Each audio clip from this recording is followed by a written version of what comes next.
You have it. I just Oh. put it on the calendar. Does my audio sound like it's coming through the right mic now? It does. Much better. It Okay. does. Much better. You sound So curious and You sound responsive. marvelous, darling. I had an OS failure where I had to get rid of my old Windows 10 and upgrade to 11 because of a bunch of stuff. And then yesterday I had my cooler fail, and I had to go to Best Buy and buy a new cooler, and so I'm having major computer issues the past week. Wow. It's been rough. Jeez, and I thought my external with all my photos and documents on it dying on Friday was bad. That's pretty bad. Mine was just I had to go to Best Buy and buy a $50 cooler and then contact Corsair and be like, give me my warranty money back or give me a new product. That's rough. And you're just reminding me though that I need to get a new NAS. No. I walked into my room and it smelled like burnt electronics, my office, and I was like, "What is that?" And the computer was working, and so I sit down and I look down at my computer and none of the lights on the fans that are cooling the radiator, none of the lights are on, and I'm like, "That's weird." And then right then the computer shut down from the CPU overheating. Did someone say NAS? I'll talk to your ear about about a NAS. Yeah, no, I'm your guy. I know them all. I'll get you hooked up, man. Okay, I'll hit you up. I've been staring at a few, and I just haven't pulled the trigger. Yeah, I'll give you all your options. I've tried them all. Nice. What do you recommend? Depends on what do you want to do, right? You want to. I know that seems kind of harsh, right? What do you recommend? Well, I mean, I don't know. I mean, you want to be a race car driver? What do you want to do? No, that's... I'm looking to attach some storage to the network. To the network. Honestly, my two favorite, Corey, you showed up just for them to say NAS, and it just cued me off. But my two favorites right now is Unraid and TrueNAS. Both of those are really great if you want to kind of put together your own solution. Right? I do not want to. It's not like Ralph did a whole webcast on the subject. I did. I'm doing home labs. Yeah, exactly. if you don't, Ian might be working on more content regarding the subject.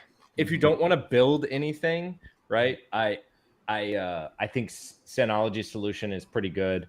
Especially if you want to make sure there's a foreign actor that hacked into your environment. Yeah. So which is nice. The only caveat I'm going to give for this, I don't want to build my own thing, is that the power you get, and I don't mean from lots of extra work, the power and security you can get from deploying something like Unraid or TrueNAS is significantly better than what Synology was going to offer you. Does that make sense?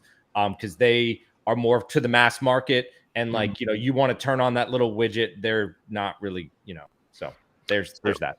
So I've hit the point in my life with my spouse and my children, where if it is a solution that I have to do any sort of tech support on, because this is going to be for backing up images from laptops, and they touch the network and sucks up the data.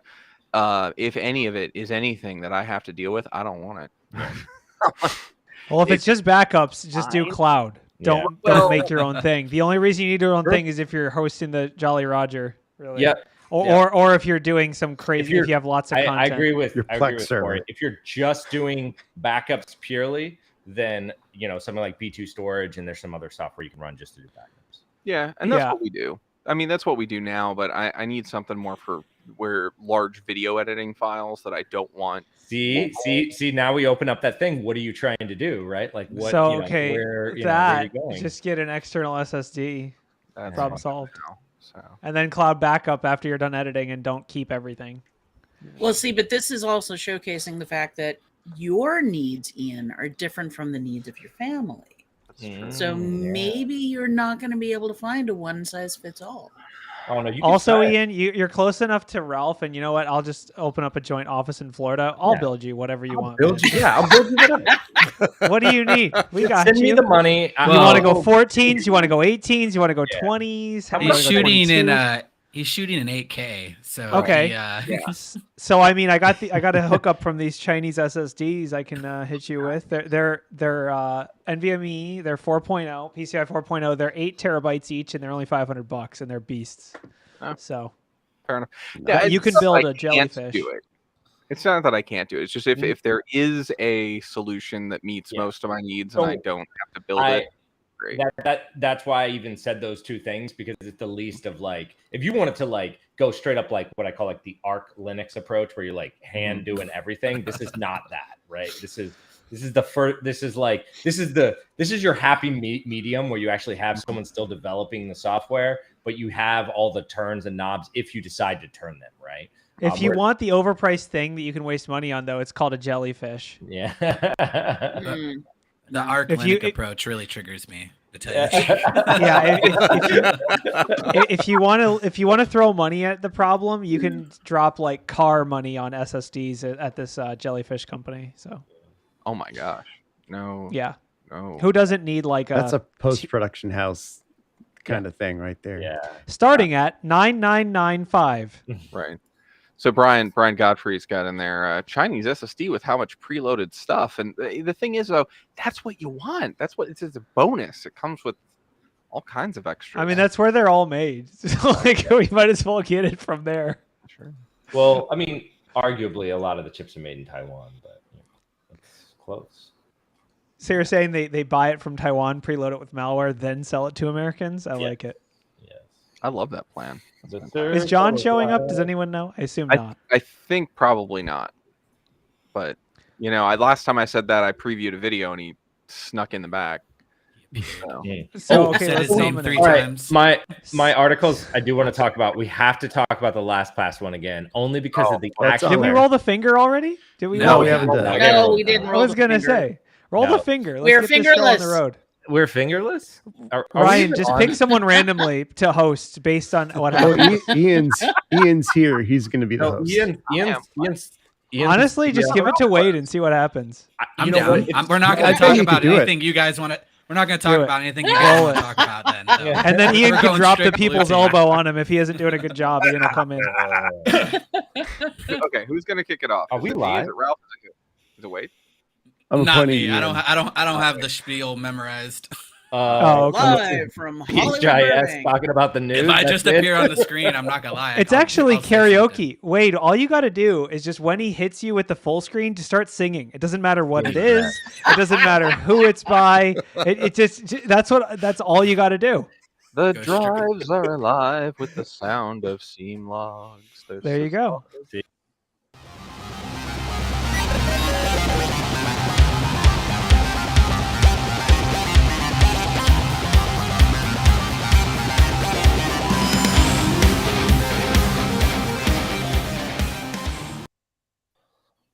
Hey, everybody. It is March 6, 2023, and this is the newscast talking about news from Black Hills Information Security. So thanks for coming and hanging out with us. To say that we have a plan is wildly overestimating what we're going to do here today, but we're glad to have you along. And we have an illustrious cast of characters, rogues, malcontents, and general troublemakers. We've got Bronwyn, we've got Mike, we've got Hamsec, which I assume is Corey's now just securing pork and pork-based byproducts. Only pork. We got Wade, myself, Ralph, and of course we got Ryan here, making us look good and sound good. Just real quick before we continue, definitely, we got a lot of conferences coming up. Make sure you come out and see us. We're going to be at where? We're going to be at B-Sides Tampa. We're going to be at B-Sides Rochester. We're going to be at a bunch of stuff coming up. Charm. We're going to be at B-Sides Charm. We're going to be at RSA. We're going to be at... You're sponsoring B-Sides San Diego. We're sponsoring B-Sides San Diego. We're so many places. We're going to be everywhere. Everywhere you are. We're everything everywhere all at once. But that's not what we need to talk about today. You're here for news. And Ralph, you wanted to talk about some more LastPass, because it is not the last. Did it get worse? We will take this LastPass news. This is definitely not the last take. I don't know if there's ever going to be a last one here until they're like get bought up or merge. I don't know. Do we think they're doing their like incident response as like a Netflix miniseries, like from their perspective? Netflix is actively working on. Is that what they're doing? Like they're not trying to be like secure. They're just being like, let's release it like a couple episodes every month, get people hooked, and then just give cliffhangers after every episode. What's the plan? It's like there's a real romantic scene, and they're like, "But I have to tell you, I feel like that would be the K2s were stolen." So this one is this. Yeah. So what I want to talk about is obviously everything has gone bad with LastPass, but so the attack that they actually used, was a so they compromised a employee, all right, and they compromised, I believe, it was their home network, and the exploit that they actually used to kind of like get in was a exploit in Plex, which is a media server, which we were talking about at the very beginning, and it was a 2-year-old CVE. Like this has been patched a while ago. It's not like Plex had this thing like 0 day. This isn't not an O-day. Nothing about these attacks are 0 day. It's all about looking for, the weakest link quickly to get what you want, right? So Ian, do you remember how you said you don't really want to manage things in your network anymore? Well, yeah. I think this might be the ammunition you need. Don't self-host it. Like, this is great. 2 years? Plex even tells you in the web console that you should update. It's out of date. Yes, exactly. Yeah, that's the crazy part. Hold on. But here's my bigger question. On-prem. Yes. Hold on. Here's my bigger question from a security threat profile, right? So his Plex server on his computer, not related to LastPass in any way. That was the way that they got in to actually make it all the way. So the threat, what is that threat model here? And we've expanded. It's the same. It's the same. That's the exact same thing. I was like, what MITRE ATT&CK TTP is this, right? No. Go after the actual person's home computer. You do enough OSINT to know, because they even talk about the person who had that password wasn't like your typical employee. No, right? it was very few. Yeah. It was very few. So this was a highly, at least I think, or it wasn't someone who stumbled along and got this. This was a significantly targeted attack. Yeah. And as a defender, there's like no way against it. Like, so we'll never know, because LastPass will pitch it as nation state extreme complex, like impossible to defend. You can't defend against this. But by the way, it's totally possible, like being sort of clued into how these hacker forums go, it's possible that someone was just popping Plex servers and noticed, crap, this guy works at LastPass. Yes, like that's probably more likely than like, yes, they'll pitch it as like they did deep OSINT. Oh my god, dark web OSINT analysis. But no, they probably just got access and they were like,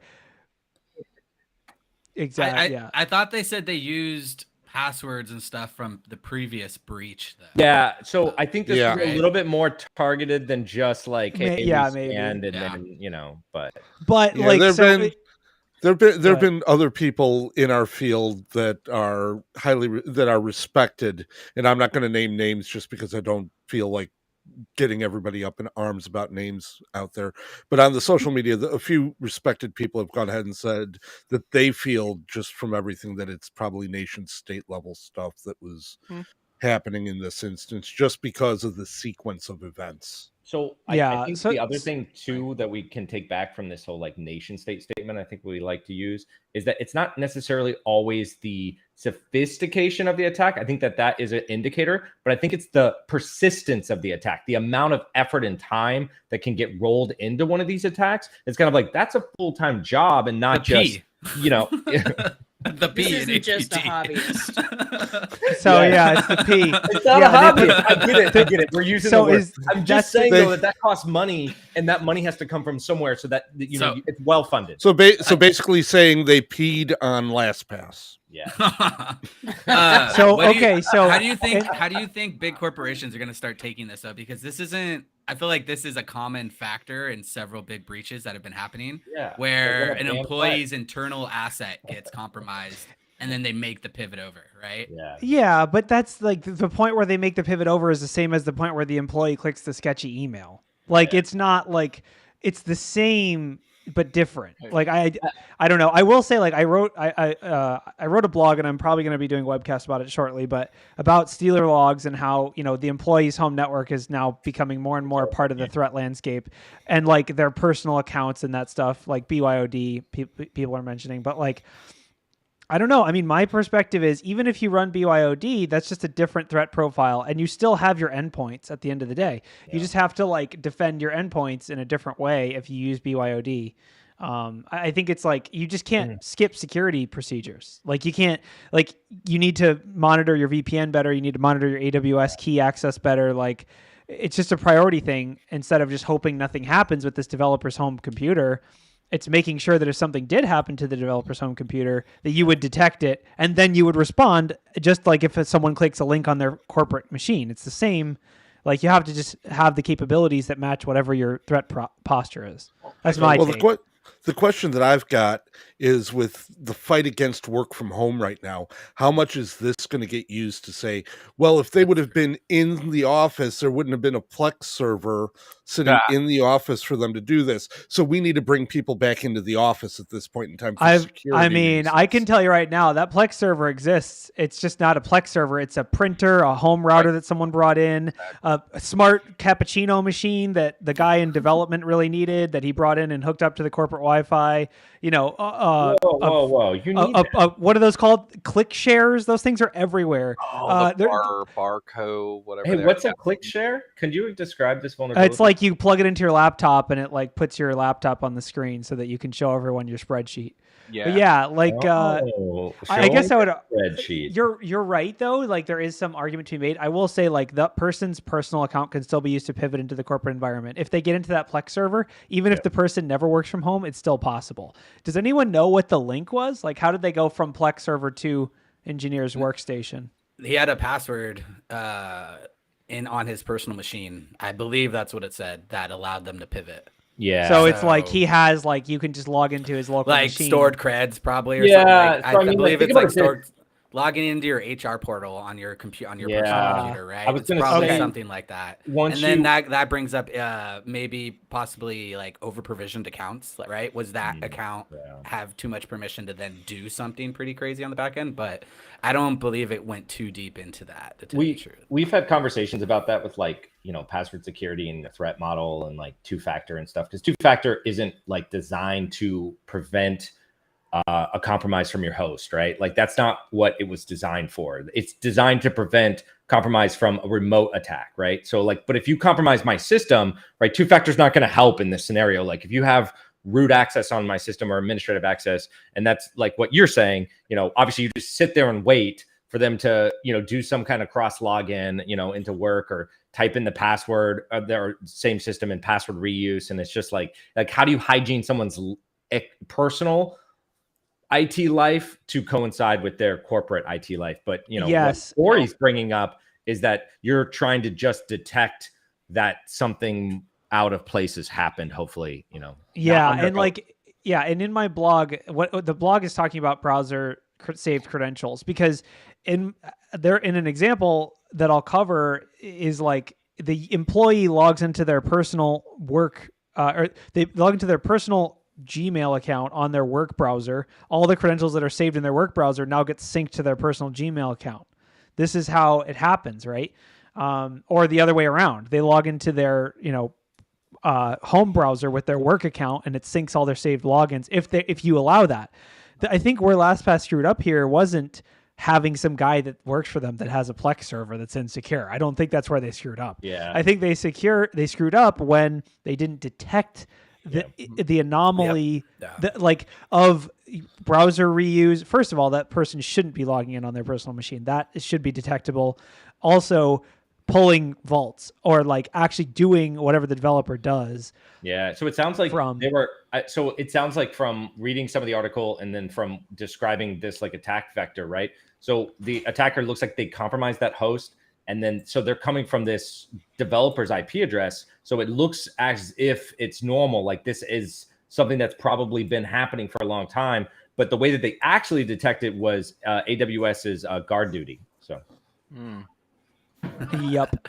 So it's just valid accounts, right? So how would you detect something after valid accounts have been used? And so I mean, more detection in depth, right? Having something looking for staging, looking for exfiltration. Yeah, that's going to be the bad part. Something's already going down, but that's maybe what you need from a blue team standpoint. Take a step back here, because one of the things that right as the pandemic kicked off, I was very involved in a lot of conversations, big organizations that said, hey, you know, what do we need to do to make sure that as we send all these people home, that things are secure. So this is not something that was outside of the grasp or even thought process of major organizations. They knew that this was going to be a problem, and that there's so many rules that are even just based around IP addresses to say, all right, we're only going to allow the VoIP system to talk to this from here. And now you've got to kind of figure out how you do that, right?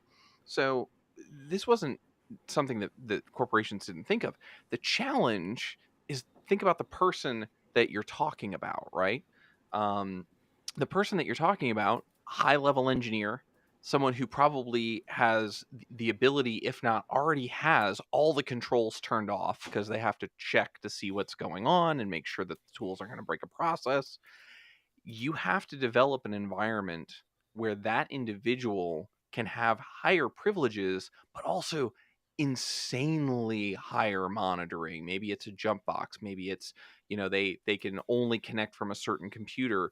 But that's, I think, where people make a mistake. They know that they've got to secure these things. What they haven't thought of is, well, the people that we truly trust, who should know better, maybe they'll never be attacked. Because by the way, this person that got the person that got their Plex server popped could have gotten phished, and the exact same attack would have played out. Yeah. You could argue maybe they had better alerting on the enterprise machine versus the personal machine, but truthfully, like Ian said, it's about protecting the high value stuff. If I phish some marketing person, I get access to business email. Okay, that's bad. Or if let's say I compromise their Plex server and I get into their work machine and I get access to, business info. That's great. It's, it's a few $1,000s, in ransomware damage or whatever. But truthfully, the compromises when really bad goes from LastPass bad is when they get access to all the vaults, right? That's the other, why does this one person just have access to all the vaults? They're a developer. What developer needs to mess with my vault? As far as I know, as a password manager user, I don't see why a developer needs to touch my vault. I just don't see it. I don't see it. Why does a developer need access to my vault? He can have access to the QA vaults, the dev vaults, whatever he wants, but why give the person access to customer vaults? There's just no reason to give that level of access. I guess, I don't know that we don't know the network access details, whatever. We don't know how it was restricted, but I think there were definitely failures here that go way beyond, like Mike said, you got to be in the office because there ain't no Plex servers in the office.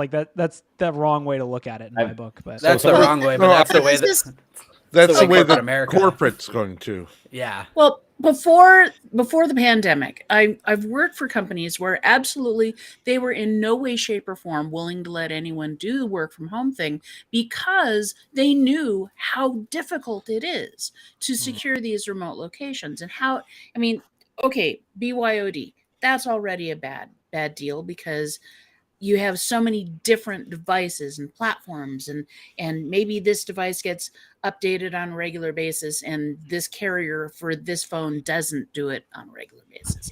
It just, the variables that get thrown in. And now, post-pandemic, everybody had to go home. So we haven't caught up yet. We still haven't caught up yet. And this business of being able to do a lateral movement, a pivot off of a senior developer. I've worked in houses where I've had insane amount of permissions myself that I should not have had. I see this now that I'm no longer in the development world, but now I'm in the security world. But developers, they don't want any restrictions. They don't want to play by any rules. They want to do their thing and build their stuff. So, I think I don't disagree with you, but I think that stance needs to change because I genuinely think about it like this. If you're this person that worked for LastPass, how bad do you feel right now? I mean, you probably lost your job. So bad. You're probably, depending on if the person gets public or not, they'll be relatively unemployable. As a developer, I wouldn't want this. No one wants to deal with the anxiety of if I click the wrong email, then the whole company shuts down. No, who would want to take that on? Yes, I want to be able to do my job, but when we're talking about production data, that's completely different. I should be able to have a crappy development machine that's, has no security controls on it, whatever, but it shouldn't have access to anything privileged. That's the important distinction. And I do think, for the record, most companies should have some kind of policy about what security they expect on your home network. Like, even if it's vague, like as an example, you must have segmentation between whatever you use for work and whatever you use for home, or like, how much help desk have you done? A lot of companies just sent people straight up full like MiFi's or internet, like full on gateways. Like there were definitely companies shipping out devices that they just said, this is how you access corporate resources. You don't use your personal network at all. But there are some solutions though that were brought up, right? You could use a device that does have like a dedicated device. All right, this is a dedicated laptop. This would have helped. That has conditional access. Microsoft offers this, and I'm not talking about IP addresses. I'm talking about this device has been enrolled into Office 365, and unless you're enrolled, then you can't access any of the services, right? So that kind of level, you could have. I mean, you don't need to separate the total network out, right? You got to make sure that if they did compromise a device on your infrastructure, they'd have to now transition onto the laptop as well, and then they'd have to use that. So then you can hopefully get that kind of like action, right? Like you can get sensors. Or the other option that was brought up is remote desktop to some kind of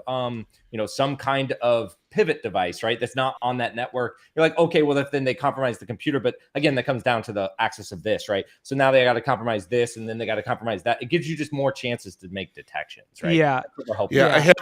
Having worked at a couple of companies where we've run into this problem and the fight with developers just to even do a jump box solution. One place I worked at, the jump box solution was their laptop, and for everyday internet access, they used a remote desktop session. It is just unbelievable how much these guys don't want to change as far as their permissions go, how much they feel that they're above and beyond it. And what winds up happening, at least from what I've seen in my past experiences, is that they get more of an ear of the higher ups because they're producing something that can be sold. Right. Whereas we are still thought of as that cost center that just, okay, we're tossing money into it until something like what's happened with LastPass happens. I mean, I think to open eyes. I think it just comes down to restricting access to high value data, because truthfully, I would hate using a remote desktop to look at Stack Overflow of how to write whatever. That is like, the amount of money that's going to be wasted in people forgetting whatever they were Googling because they just switched computers. That is completely stupid. What you should do instead is, sure, you can have your little disaster of a developer machine. It just doesn't touch anything good. It just doesn't touch anything useful. Or if you like, let's say, okay, you wrote your crappy code, you're going to push it. Now you need to use MFA. You need to use the jump host to like actually touch things that matter. But if you're just going to be, messing around, you can have your crappy JBoss set up. You can I think that's basically where corporations have to find the balance, is like, you can have developers with high permissions. They just can't have access to anything useful. The fact that there was a high permission developer that also had access to every single production customer vault, that's the problem, not that the developer had permissions. I want to touch on something Corey said, because it is the crux of the problem. He said, when the developers complain, and rightfully so, in some cases, that this security control is making me go slower, this security control kept me from testing this thing, they are getting the ears of the folks, the executives, saying, well, why can't we launch this feature before this conference we just spent all this money on, or for da-da-da. Oh, well, the security did this thing, and now I'm going slower. Business, and this is the thought, businesses are in the business of taking risks. That's how they make money, right? And if you go through and say, you're doing something that I've accepted as a risk, and I need to sell this product, security will lose every single time. Well, however, and not just security. Yeah. I mean, I've had so many times where I brought up to management, executive management. It's like, this isn't ready for prime time. Well, we've got this show that we're going to, or we've got this thing and we've got to push it out. It's like, it hasn't been tested in production. And still this whole idea of push it out, we'll fix it after it's been launched. That's a standard business mindset. Yep. Yep, we have to change kind of how we educate people as to what risks are. And Wade, you put a link in the chat, which I think is probably worth segueing into here. Yeah. And moving into the other story. Yeah, we should move on. We're All half right. an hour down to LastPass. I know. It's all Sorry. Oh my! No, it was a good one. It was a We good were one. talking way more Also, than just LastPass. Bronwyn's sigh right there just like goes that sigh goes out to every security person. Right. Like, Is my audio coming in okay? Yeah. Oh, okay. Yeah, let's talk about You this. look marvelous, darling. I So, like that link. Since I threw it in there, I'll talk about it a little bit. So this is a blog post about pretty much go to the blog. Don't go to me. It's a blog post about I can't pronounce his username, so I'll let somebody else. Oh, I hate you. About pretty much the operational hazards for people doing CTI, or I more of just take this as like working security and like defending against bad people, right? So one of the early things that happened in my career is I caught some crazy stuff, and I told my dad about it and told how I was a cyber criminal. And the first thing my dad said is like, "Why would you do that? Now you're a target." And that did not come to my mind at all. So this really touches me because I don't have traditional CTI background where a lot of people come from 3-letter agencies and know about counterintelligence and know that you are a target afterwards. And this blog post goes into that and how you have to have a mindset of that you may be a target because you're tracking these evil people. So it's an interesting one. I want to know what you guys think of it. I know as Red Team, you probably not as targeted or care about this as much, but for me, right, I always question, should I be even on the internet? Should I do this newscast? Should I make a name for myself because of stuff like this? Yeah, no, it's a really good point. And it's one of the reasons I like why you put that in there is let's assume that it was a targeted attack against LastPass and somebody just went into LinkedIn and was like, well, let's start doing a bunch of deep OSINT on these like senior level engineers. They're targets. They're 100% targets. Yeah, absolutely. Yeah, I guess I would just say like, I think every security person out there should know what they're like. We are constantly mapping out attack surfaces of companies, or whether you're defending or attacking. Map out your own attack surface mentally too. And like everyone thinks about security through obscurity because it is a real thing. However, you just have to think about when you make people mad, you have to like increase it's like they have to go in lockstep. If you're going to make everyone mad, then you need to have defenses that match being able to make everyone mad. If you're not going to make anyone mad, then maybe you can go a little lax on your defenses. But like, truthfully, if you're considering like, should I publish this blog post that does a deep dive of the whatever ransomware that like doxes the creator? Well, if you're going to do that, you need to make sure that like, tell your family not to answer phone calls or whatever it is you're going to do. Make sure that you are prepared for the amount of risk that you're exposing yourself to. This is what companies do too. This is like a mental calculus you have to make. And it can be hard to imagine what that could be. But I think once you reach a certain public profile, you just have to assume the worst. You have to just start saying, I'm going to be targeted. The question is not when, but where or how, and trying to come up with, securing your personal life. I mean, having an out-of-date Plex server just makes me stressed. Like, not that I even have it in the same network segment as anything work-related necessarily, but it's still just like the concept that there is a service on my home network that someone could relatively easily discover and then compromise. It's something at least me personally, I think about. I assume someone hopefully would be thinking about that now, especially after LastPass. But I had a buddy come over and bring his laptop, and his Chrome needed to be updated as well as his operating system. And I was like, why haven't you updated? Like, you need to update now. I was like, why? Like, Chrome too? Like, get on this. And this machine is definitely popped. It's get it off my network. I'm booting you from my Wi-Fi right now. But yeah. But it is, yeah. I mean, it's tough. I mean, like, have you experienced, Wade, like personal burnout, or is it just kind of theoretical? Like, has this impacted you in any way personally, like in your career, or is like anyone else if it has? I feel like as a blue teamer, I've probably been a little bit more sensitive to it because I can't talk about the stuff that I've done. right? As a red team, especially as a consultant like you guys, there's a lot of vagueness to where you've worked. For me, someone can go look at where I worked and probably pinpoint what story I'm talking about and about where, which is pretty scary and kind of demystifies the blue team as well. Like we can't to not use better. Man, look at me mumbling. We're not as sexy because we can't talk about the cool stuff we do most of the time, at least not on the internet. Like maybe one-on-ones, right? But I always think about that in the back of my mind. Like, should I be talking about that? Should I have told that story? Should I be doing this, or should I train? Like, I've experienced quite a lot of burnout from it, and had to like rethink myself and like talk to people I know. This at least tell me like, yeah, no, you're doing good. But it's an interesting topic that I don't think comes up as much. Agreed. And being blue team myself, I've gone through that and I've come out the other side, and I sat down, and what I did was I created for myself, and I look at it every so often, my own threat matrix. Where am I going to? And I talked with my bosses. Am I allowed? Where am I allowed to talk? What am I allowed to do?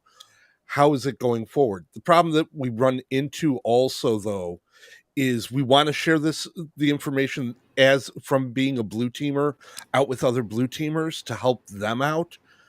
But there's only so much that we can do. And that starts creating walls that we have to figure out ways around as far as sharing a lot of this information goes. Some of the stuff just by small stories, yeah, you can get backtracked OSINT wise. In the same breath, some of those stories might need to be out there so that way somebody else or some other company doesn't make the same mistake. And it's a balancing act, to be sure. So it really is. Here's the thing, right? So I'm hearing a lot of blue team burnout. Don't worry, the government's here to help you. Oh, perfect. Nice segue. Occasionally, well done. Bravo. So the White House over the weekend released their national cybersecurity strategy, and we have a strategy. We have a strategy. I haven't had a chance. Let me get out my bingo card. Hold on. No, I got bingo. it. I'm good. There's I haven't had a chance to read through the whole thing. It's only about 26 pages, but even still, there are some vagaries, but there are a few things in there that it's like, yeah, okay, let's codify this, let's talk about it, and some having to do with vendor supply chain, things like that. So did anyone and with that, Ian lost it. Yeah. So has anyone had a chance to look at this? Feelings on? I read the bullet points through it, and it's just hitting like the basics. It's like, be more secure. Try to like maybe push small business security somewhere else. It kind of feels like the government wants to take a stronger role in cybersecurity, but at the end of the day, what are they going to do, and what would you let them do, right? Like, I don't understand how the government would ever help if I had a small business make me more secure in the internet. At least in like. So okay, wait. Are they going to give me a network appliance to throw? No, hold on. So let's look at this. Let's look at this at a higher level. Okay, legitimately, like honestly, okay. There's two possibilities that are coming to mind that are just both of them are too good not to mention. Number one is government subsidized security testing or security like it's like your Black Hills, do you guys just do Section 8 or what? Whatever. Testing.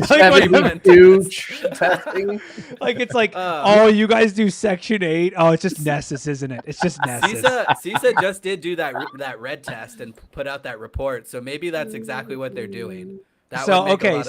So that's option number one is government subsidized pen testing or blue teaming or whatever. Like, can't afford a SOC, we'll appoint one for you. The other option would be public security companies, like a public agency like the FBI or the Air Force or whatever, but they just like do pen testing for free. It's like, are you in need of a public defender, but like a public defender, like the lawyer, like not like a public, and it's like some like sad sysadmin is like, you guys got MFA? All right, let's go. Like, just slowly like rolling through. Yeah, I don't know. That's the two things that come to mind. I think the subsidizing both of those are made up. I just made both of those up for the record. That's not real. Okay. I get it. A lot of the ideas about the government getting involved in enforcing or having anything to do with cybersecurity is laughable on so many fronts, especially because we have so many Congress critters who cannot find the any key to save their lives. Congress critter. I've never heard that one before. Wow. But I will say I'm glad to see this, if only for the fact that it raises awareness. Sure. Because there are some people who only pay attention to something when the government talks about it. And if it starts dialogues, wonderful. Yes, mistakes are going to be made. Absolutely guaranteed. But you know what? If it gets conversation started, it's a good thing. Yeah. Are we behind the ball? Yes. Are we? But also public funding for security testing would be awesome. There are definitely nonprofits. Some of the better companies, Black Hills included, will work with companies that are nonprofits or, lower companies that do good things, but probably don't have a stack of cash to spend on security. So some public funding in that space would be amazing to be able to say, like, all right, let's start with our NGOs and, Red Cross and stuff like that. Like, or I don't know, Red Cross is probably big enough, but like small, and they mentioned specifically local governments, small businesses. Like, these are people that probably can't afford pen tests or can't afford, security operations centers and that kind of stuff. So I generally do think some funding in that space could be a step in the right direction. Yeah. And I will say a lot of it is the bag holding. Like, if someone gets breached, it's usually not security that ends up holding the bag, right? So some public support for whoever ends up with that, like whether it's the person or whether it's the small business or whatever. What if they had like a cash for clunkers like they did for the cars, but it's like cash for firewalls, right? Like, if you don't have a firewall. You have an ASA, that's $800. ASA, we'll take it off your hands. You got a PIX, that's $1,000. So it's a security buyback program? Just subsidizing your network equipment. Well, is there going to be a public defender AV that's like the Gov AV? GovDefend? It's called like Patriot Defender, and it has like 15 O days day one. Looking at it from another perspective and reading something and going away from just the red team pen testing thing, one of the things that it says in there is defensible, where cyber defense is overwhelmingly easier, cheaper, and more effective. Are they looking at a way of going ahead and subsidizing the actual companies that are making the security products and the security software? So that way they bring the prices down on that stuff so it's more affordable for the everyday Cybersecurity is the next corn. If you operate a honeypot in your network, you get a 5% discount on your taxes. When you consider the fact that a lot of the small businesses, if they get popped, they're gone. I think 60% of small and medium businesses, if they get breached, they're gone within a year. They cannot recover. So this is a significant issue. Mm-hmm. Yeah. Go ahead, Ralph. And then there's two things I want to cover in here. All right. Yeah. So I did kind of look at it real quick. And so the one thing at the very top, they have like 5-step program. This is we're going to recover. Anyways. So the first one was defend critical infrastructure, which I think is something that the government really can the government in general, right? Not just the president coming out with this or whatever, but the government in general has a lot of arm here, and that mainly can come down to regulation. If you're not doing this, then you can't have this company. Well, critical infrastructure is one of those things that has a very clear definition, and there's already NERC and FERC, and they do nothing. So I know. I agree. I'm just saying that's where that differs from the corporate world, where they have an arm to twist, right? From a government side. True. Yeah. So, and then they also talk about a couple other things, but the other one I wanted to talk about was just reinvest in a resilient future. So I'm talking about training and bringing up, more people into the field. Subsidizing SANS classes. Can I get Amazon GovCloud for free? I'm sorry. I just keep going back to all the stuff I can get for free. I'm sorry. Yeah, that's all you That was a good discussion, though. I think at the end of the day, this is White House stuff, which means it's just a piece of paper with a fancy logo on it, and means absolutely nothing until some real real paperwork comes along, which stay tuned, because I'm sure we'll talk about it. Right. So to Wade's point, and I got to make a crack about that because the government's been subsidizing SANs for years. Let's be real here. That is true. The government actually subsidizes way more things than you realize. Right. But to kind of wrap this story, because a bunch of points that y'all made are kind of in there. For those who want to do a little deeper reading in there, strategic objective 3.2 drive the development of secure IoT resources. They actually talk about that, saying like, how do we build frameworks that do this? But the two that really get me, that are really interested, is the 3.3 strategic objective 3.3. Shift liability for insecure software products and services, with the idea that literally what they're saying is too many vendors ignore best practices for secure development, ship products, everything that we were saying before. So I read this as, and you can even get down further into it, they talk about further incentivizing secure software, but they're also talking about safe harbor in this section. So really when I read that as someone who is in the private sector and I say, wait a minute, what they're really saying there without saying it is regulation. That's what they're saying. They're saying we're going to create liability processes that allow folks to go back and say, you sold me software that wasn't secure. And if that's what they're doing, holy cow, is this going to see a fight? It's going to be a complete... So yeah, my question was going to be who like they didn't like call it out, like who made it? Who did they ask? Did they ask Elon? Who did they ask? Who like actually thought of this? Like I guess it's probably good that they're not putting names on it necessarily, but like I'm sure there's like a government advisory board in like the tech security space probably. Like I'm wondering, like, are they like, don't put that in, like yeah, absolutely. Well, okay, regulations are fine and dandy, but if nothing's enforced, who cares? Yeah. No, we need FEMA for ransomware payments. No, I'm just kidding. Well, okay. I can't stop making up government. Don't get me started on FEMA. Right. Don't get me started on FEMA. That would actually increase ransomware. Let's segue. Look, you've got another segue here because in section 3.2 they talk about driving the development of secure IoT resources. Well, let's talk about some Roku devices that maybe could use some additional features for security and whatnot. I didn't look at the story. Ryan, has anyone looked at this story? I'll take this one. I have a Roku account was to watch the Weird Al movie. So I don't have. So this is a very important announcement from Dinglebog3899 on the Roku community forum. Ooh. So yeah, Roku doesn't support IPv6. That is the article. I mean, does anyone have any hot takes on this? My thought is, who cares? 3/4 of the world doesn't support IPv6. I mean, I guess I'm like, okay, if you spend $20 on a USB stick that plays Netflix, do you really expect it to support IPv6 or does it need to? I mean, most ISPs barely support IPv6. Like all of Comcast is like IPv6. Ah, crap! Your packets got into a cul-de-sac in the network and they just went into a whirlpool, and I don't know something about a /64 we gave you. Okay. I can summarize this one a little bit here. The thing or the problem here was that there is a tribal ISP network. It's fairly new, and they don't have any IPv4 addresses to give out anymore. That's like not having a logo. Yeah. And so their problem was that 71% of the IPv4 traffic was coming from Roku devices, and Roku is not going to support, will not in the near future anyway, support I IPv6. got you.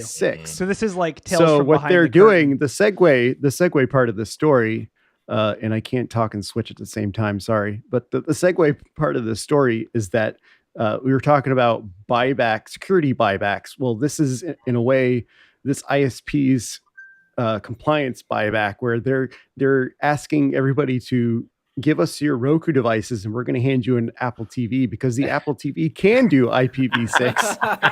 Oh my! And it's a lot cheaper. It's a lot cheaper to give everybody an Apple TV instead of engineer some solution on their back end. Okay, are they not doing network address translation? That's what I was going to say. Is that even on Comcast devices, and I ran into this with Umbrella, what used to be OpenDNS a few years ago. They weren't supporting IPv6, and the second people started going home during the pandemic, all of a sudden they were bypassing all the web blocks because nobody could see the IPv6 traffic that Comcast was using back and forth on it all. The idea being, though, is that Comcast, and I use Comcast as a generalization here, their gateways will go ahead. If you have something on the back end that's IPv4 and you're running IPv4 on your network, it's going to go ahead and do a 4 to 6 or a 6 to 4 translation inside of that modem. You mean to tell me that those machines can't do that for a Roku device that's on an internal network? I guess I'm like, if this is your ISP, first of all, congrats on the Apple TV. Second of all, that's a little concerning from a network management perspective. Okay. So to get away from the specifics, I think, Ryan's point about what is the security version of this? Like, what is the version? It's like, crap, we can't secure that version, but you can buy a new one. It's Exchange.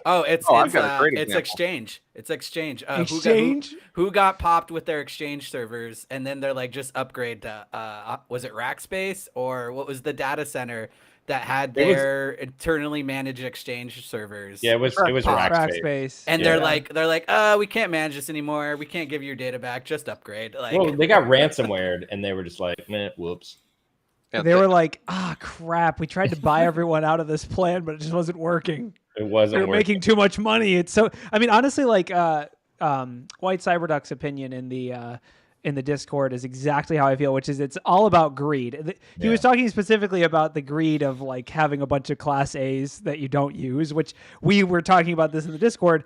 I have seen this. I've seen companies that have Class B's that they just use internally and they're like completely publicly routable, but they're only used internally. Why? I don't know, because they're old telecoms or old companies that got almost big all chunks. The universities have huge swaths of IP addresses. But I do think, like, when we talk about this, why doesn't Roku support IPv6? Greed. It's the same reason. It's because, that would have cost, would have been the developer saying, well, it'll delay release by 3 weeks or 3 months or whatever it was. And they were like, cut it. This is, I thought they had some secret deal with OpenDNS, so then OpenDNS could block their IPv6. Yeah. But I will say Greed or laziness. The other thing, yes, right. The two horsemen of the cyber apocalypse. There's only 2 of them because we don't need that many. We don't need that many. 2. Yeah, but like the other thing that we just casually glossed over, Roku devices are 71% of the internet. What? No way. What? I mean, that's got to be just this one ISP. For this one ISP. But still, even for one ISP, that's a representative sample. That's pretty. Like, is that where we're at? I know at one point Netflix was half the internet. Is that how it is? Do they build Roku into TVs? Yeah, or they is do. it just like Yes. that cheap? Yes. Roku is pretty ubiquitous. Yeah. So, but speaking of greed, did you guys see the article about the crypto miners? Yes. Yes. So someone thought they would be greedy, and how do you steal with crypto miners? Well, you steal power, right?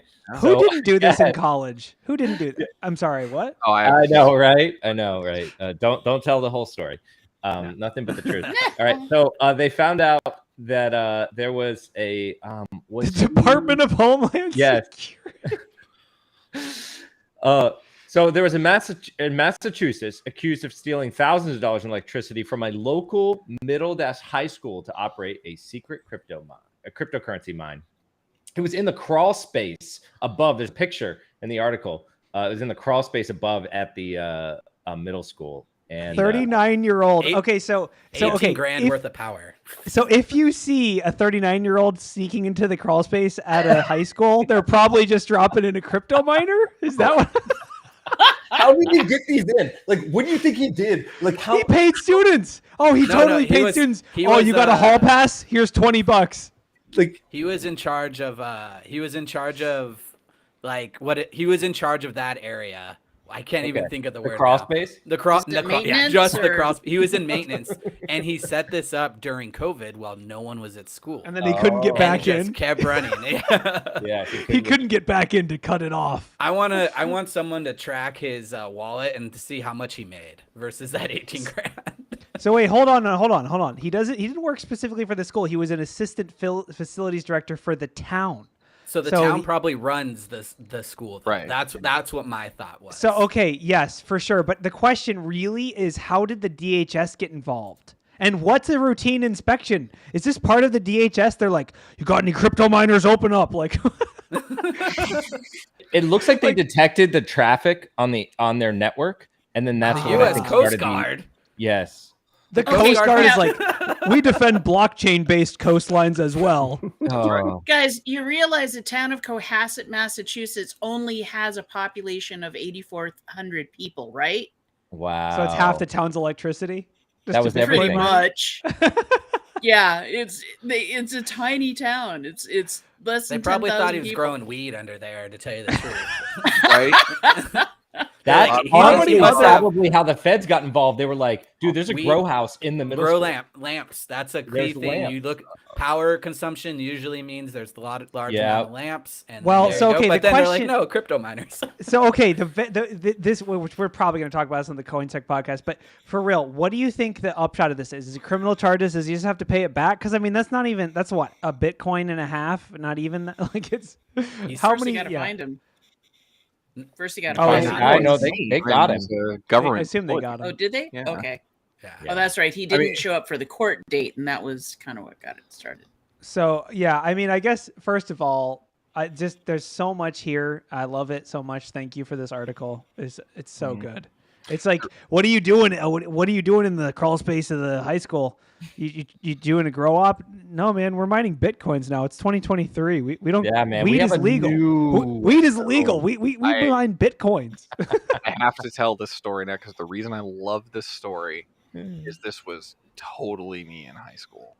So I'm not kidding. So a buddy of mine actually sent me a story who was part of, and I won't call out their name because it's not my thing to say, but we went to a high school that in the theater facility in the theater in one of the dressing rooms you could climb up on top of the dressing room like closet, move a ceiling tile away, and we very quickly realized that you could climb like 15 feet up into the rafters, and we went into one of the drama workshops and built a ladder permanently into this rafter to go up about 20 feet, and we realized there was a hole in the wall it was the firewall, right? But it was there so maintenance people could get into this other area. And when we went into this other area, what we found was this loft that had all the HVAC for the school in it. And it was freezing cold up there. And we're like, what is going on? And somebody had left one of the service doors on the HVAC unit for the entire auditorium in there. And what we very quickly realized was we could hang out up there and skip school. And so we would go up into our little loft and like hang out, and over time, like it built into this whole thing. Like one buddy figured out that the Motorola walkie-talkies ran on this frequency and weren't trunked, so we'd know where all the administrators were. We wanted to come up and down. I'm like, had this existed, we totally would have done it. Like, this is no doubt in my mind. And the police do get involved because one day like maintenance went up there and they found a bunch of our stuff, and they were like, oh, it's no danger, it's just like a bunch of like magazines and stuff like that. Magazines, Well, actually it was like 2600. The good kind, not the shooting. The hacking kind. Yeah, I'd like to say something more salacious, but it was nerd crap. School one day, and this has now been 20 some odd years, and nothing but I come into school and there's cops everywhere, and there's a bag leaving. It's my bag, it's filled with all my good stuff, and I see the cop, and literally these words almost come out of my mouth. They almost go, hey, that's my bag.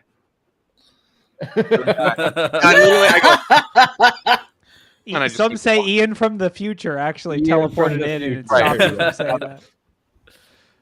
So whatever happened to your bag? I don't know.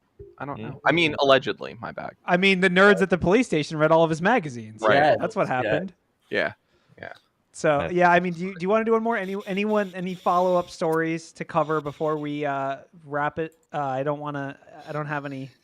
Is there any spicy ransomware articles? Spicy. Okay, so I have one. I have one last depressing notes for the. No, this one is. Wait, no, the ATM one. The ATM one. Well, no, I was gonna say. Also, what about the U.S. Marshals? What do you guys want to talk? ATMs or U.S. Marshals? The U.S. Marshals is like they got hit. Like, they got popped. It wasn't even the witness protection. I think the ATM one is kind of tricky. All right, give me the ATM one because I read the market one and I didn't have. I watched the video on this and it was hilarious. Okay. So pretty much. Not even, I don't know what you'd classify these criminals as, but they deface the ATM part because what you actually physically put your card into. They put super glue in there so you can't. So you have to use the wireless, whatever NFC chip, whatever the heck that is. Yep. Mm-hmm. And then that actually has different settings and options when you pull money out. Okay. When you pull the money out, it doesn't close the screen right away and it stays up. So what happens is someone will come up, the card reader doesn't work. There's a dude sitting back. He's like, oh, the card reader's broken on this one. You actually have to use the wireless thing. And they go, oh, thanks for helping me. Use the wireless thing. They take their money out, walk away. That dude then comes up and steals all the money out of your bank account. Wow. So it's not skimming. It's not skimming. It's actually like it is a programming business logic flaw in the ATM. Yeah. That's what it is. Because the settings on the wireless are different than the normal settings, right? Mm-hmm. And then the best part is the Chase wouldn't give them their money back. They said, no, you pulled that money out. They're like, no, we didn't. They're like, yes, you did. And the lady wound up, I think she said, why didn't they go to the footage? Like 7 times. It's recorded. Because they only go to the footage if thousands of dollars are stolen. They state it's like $5,000. Dude, banks work very hard to make sure they can take your money. It's a very complicated. There's a whole team figuring out how to scam you. And so then they didn't get it's happened to 3 people all at the same bank. And once the lady got her money back and then got on this news, after the news contacted Chase, the other 2 dudes got their money back. After it hit the news. Yeah, it wasn't a large, like I say this, it wasn't large. It was like in the hundreds. It wasn't. Well, yeah, because how do you keep a scam like that going? You don't steal everything out of the account, right? You got to you just make it seem like a rounding error. Yeah. Oh, for sure. If someone's been making random Amazon orders of various amounts, I have not been checking. So congrats on all the stuff you got. I don't check it. Like you could definitely do like a $29.99 Amazon every few months. Drain their whole account. Of course, they're going to go in and scream. You take like a couple $100. They're like, like I don't know. Maybe then now I got to go figure out. But if they're really poor, I guess maybe I don't know. Yeah. So you guys obviously have too much money if you don't notice a couple $100 that's gone out.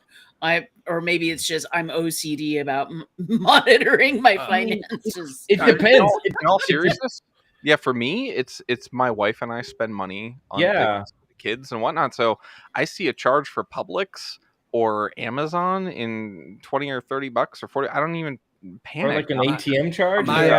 Also, like the auto pay is just such a drug. Yeah. I have alerts set up for anything over $100. I get a direct email about. Yeah. Dude, what? So I would be getting emails.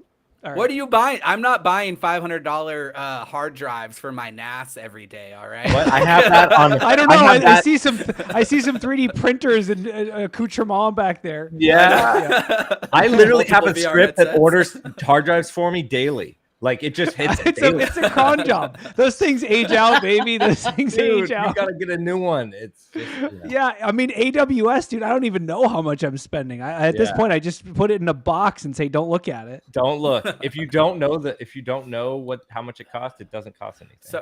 So I wonder how long it's gonna take Chase to change the firmware, like the process for this. I would imagine this would be something easy, but knowing ATMs and banks, they're never going to do it. This is going to be like a vector for the next 10 years, right? Yeah. Okay, so I want to say this because when I first read the article, like when I first did a hot take, it said ATMs use glue and tap to drain accounts. I was thinking like you go up to the bank, you stick your card, and it's stuck to the bank.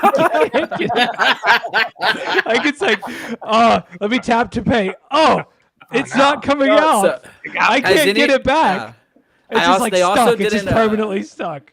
They didn't state if you tap to pay, if you still have to put in your PIN for the ATM, which I'm also wondering about now because of the way that these people were working a little bit. But I don't know. Whenever I'm at the ATM, the moment I take my money back, I just sit there and press the cancel button repeatedly. You know what's funny is somebody went to take money out and they noticed after they did a tap to pay that the screen didn't close out right away, and they were like, they thought, how could I use this to scam? And then they probably were like, oh, that's really weird. I mean, this is probably some flaw or something. They told someone else in conversation, and they were like, oh wow, that's pretty wild. And the other person was like, we could probably set up it made the rounds. Yeah. I mean, it's also like you look at the transaction afterwards, you're like, man, that was an ATM fee. I mean, geez, like that $200 ATM fee. I mean, wow. I'm gonna do something just now that I would probably never do, and I'm ashamed I'm even doing. I'm actually gonna stand up for the Chase fraud investigators for a minute. Hear me out. I'm listening. If they're getting calls, because they get calls all the time from people like, I didn't spend that, when it was like, no, you were absolutely hammered, and yes, you did buy those 4 rounds for those folks, and they try and cancel. It was 3 in the morning. You know it's bad, right? But think about what they're looking at when that person calls in, right?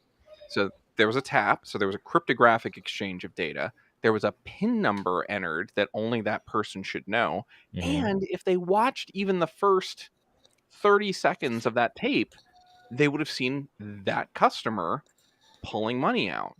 They had to then continue to watch the tape to see someone else step up and then make another withdrawal. Now, I will say they probably should have been like, well, wait a minute. When I look at the log, 2 withdrawals. Exactly.